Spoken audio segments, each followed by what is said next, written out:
Hello, colleague. My name is Shelby Netman, and welcome to an overview of ELA 9B in Canvas for Spirit e-Learning School. Today, I'm just going to give you a quick overview of the guiding principles behind my methodology when I created this course, and hopefully that will allow you to familiarize yourself with it a bit better. So there are three kind of guiding principles behind my planning madness. So I will share the first one with you. The most important in my mind is choice. So this course has been designed to maximize the opportunity for student choice, and that is wherever possible. This will allow students to personalize their learning, increasing authenticity and engagement. So pretty straightforward, but I do believe that in adhering to the guidelines laid out in my Prairie Spirit classroom, I think choice is one of those major touchstones of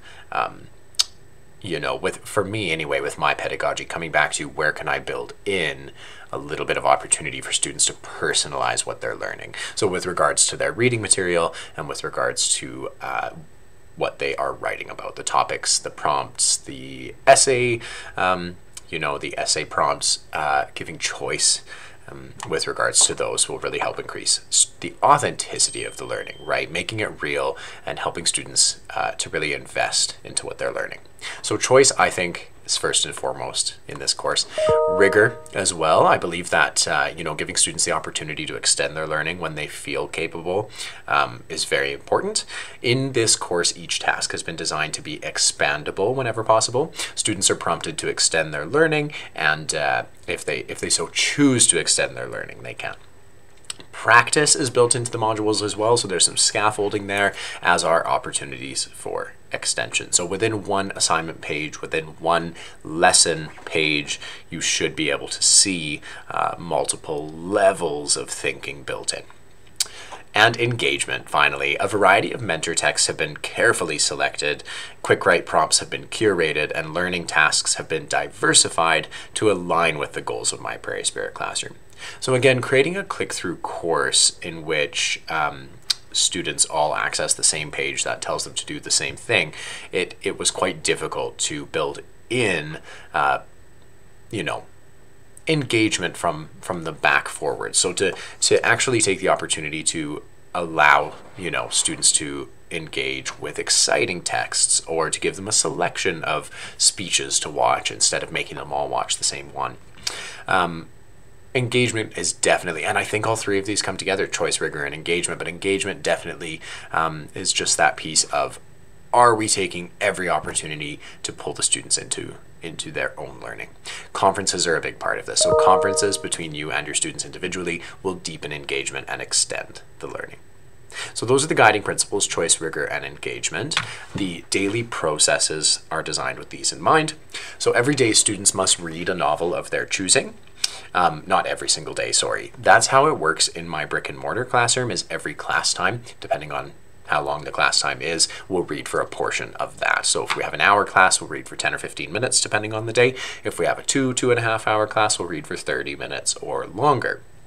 But they should aim to read for an hour per week, and students should be choosing a novel which is challenging to them, and it should catch their interest. There is a video right on the introductory page to do with this daily process that explains to students where they can find some novels when they're working from home. But as a teacher, this should really be your first focus is finding each student some reading material. Tons of options online, tons of options with ebooks, tons of options with audiobooks on YouTube. There are so many options. Quick writes. Students must complete a quick write each time they work on ELA. These daily processes will be built right into the course, and students, they will be established quite strongly at the beginning of the course. There will be a module 1 and 2 click-through video following this, so please watch that to see how this all is worked into the course. Prompts are provided with each writing purpose and novel study unit. So if students are writing, say, to persuade, there will be a set of quick write prompts at the start of that unit, which are all designed to get students to think in terms of persuasive writing. They can write about whatever they choose. They don't have to use those prompts. I ask that they consider those prompts before they begin. And again, they will be assessed in a writing conference. You may notice that there is only one PDF of writing prompts for 2 units. That is because, say, right off the bat here, we start with writing to persuade, exploring, and then the second unit is actually deepening writing to persuade. So for those 2 units, we only have 1 set of persuasive writing prompts, but there are links in the second module that get students to go back and re-download the PDF of prompts and reconsider the fact that they should be doing that every day. So choice reading and quick writes happen every time a student works on ELA, as does exploring and creating. So instead of then swapping over to a traditional model and saying, okay, kids, now you're going to write a persuasive essay. Here are some topics. Here is your rubric. Go to town.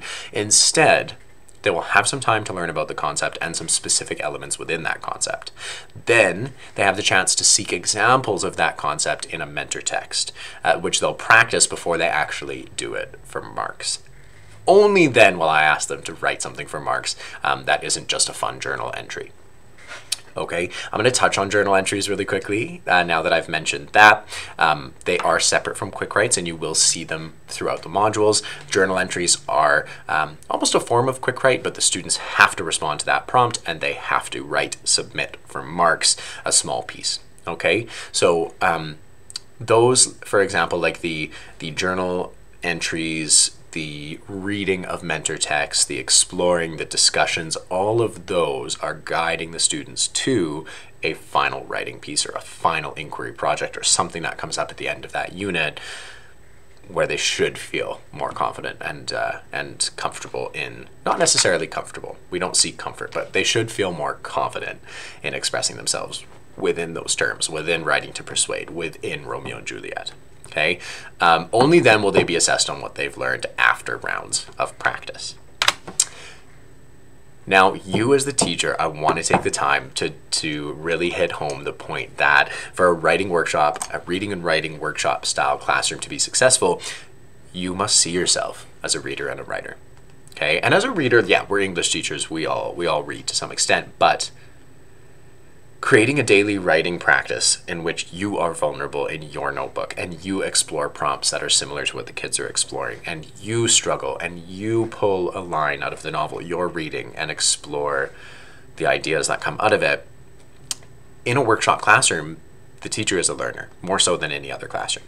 If we are vulnerable with our students, if we're struggling with our own identities as readers and writers, we grow together, right? It's so much easier to know what specific tasks the students need to undertake to build confidence within a certain area of writing. If you are trying to teach your students how to write introductions, why not practice writing a bunch of introductions and look at good examples of introductions and tell your students the struggles you came up against when trying to introduce a topic? That makes it so much more authentic. So a couple quotes on the side here from Penny Kittle just to try and kind of guide your thinking as a teacher.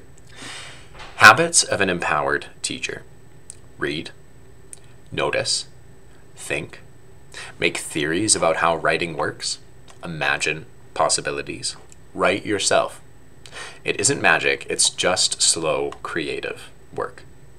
So Penny Kittle said that. I completely agree with that term, empowered. I feel empowered the more I'm vulnerable with my students, the more I read, sit and read with them when they're reading. And they see me as a reader and they see me frowning at certain words or concepts and they see me laugh and they see me engage with my book.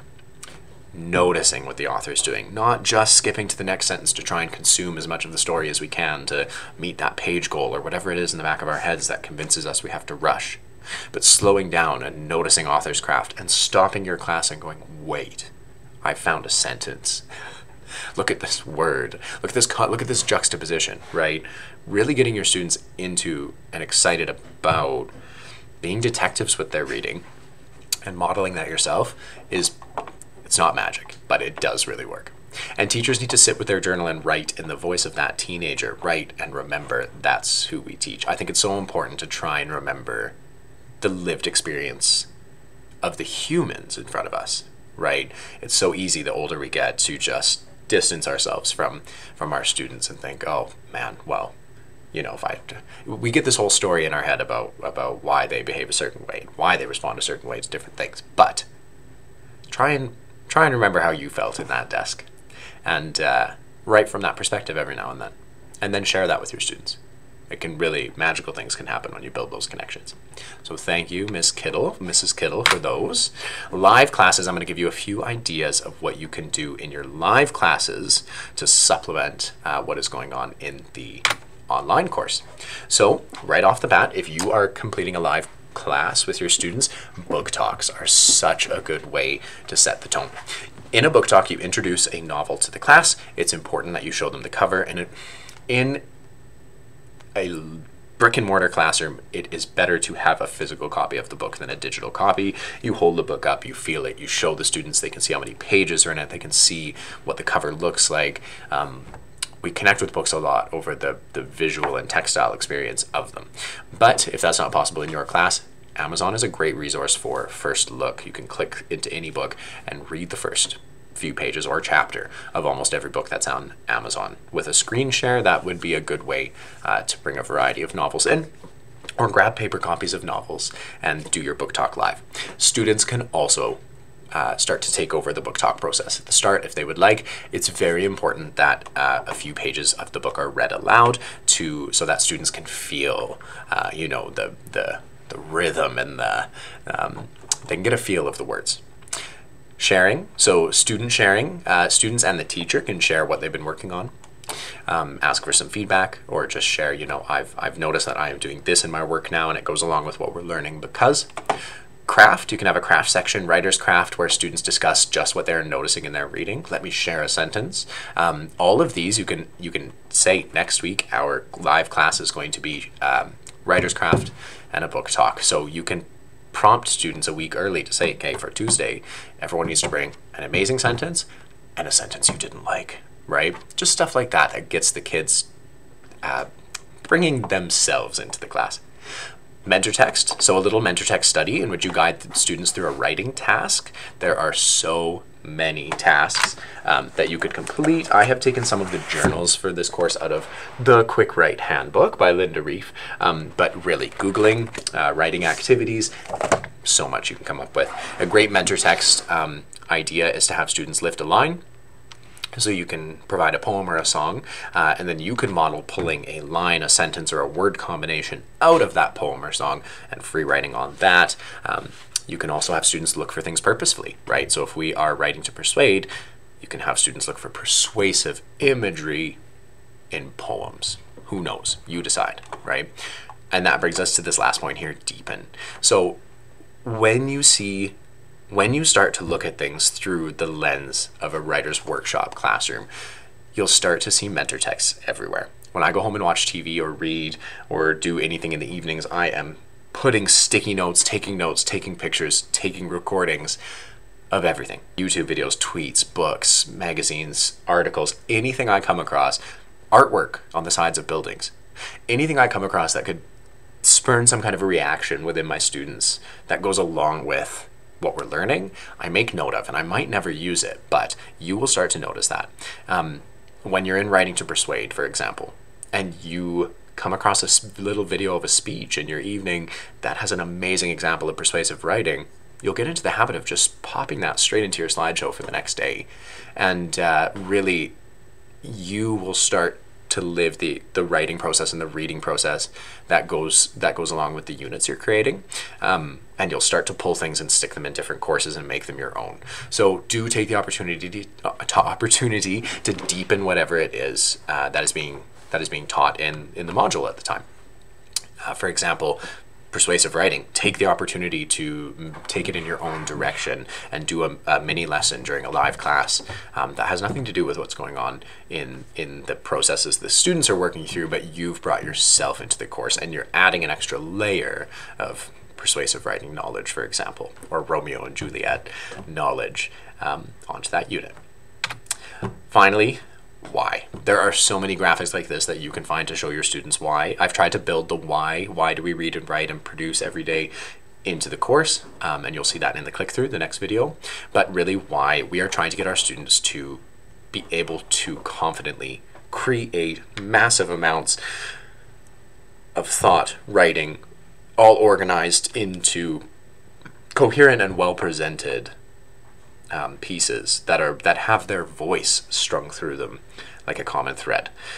They should be able to read multiple texts, pull ideas out, and synthesize those with their own ideas to be successful in post-secondary. So we're allowing them time, space to practice and build those skills. And we're marking all of it. We're assigning a mark, not to every single quick write they do, because that would defeat the purpose. But honoring and giving marks for the effort and for the completion is very important too, because of the world we live in. Again, just impact of reading 20 minutes per day. The students who read 20 minutes per day will be exposed to 1.8 million words per year and often score in the 90th percentile on standardized tests, which I hate. But hey, we won't talk about that today. That is a good data piece to show us that reading, Penny Kittle says herself that reading correlates with post-secondary rates of getting into post-secondary almost 100%. The more you read, the more likely you are to achieve some type of education after high school. And really, we want our students to continue learning after high. We don't want their learning to stop when they leave our classrooms, right? So this type of classroom will enable that, and you are going to grow so much as a teacher if you haven't tried this type of writing before. If you have, take this as an opportunity to explore and grow some more. Why not? Take care and enjoy the course.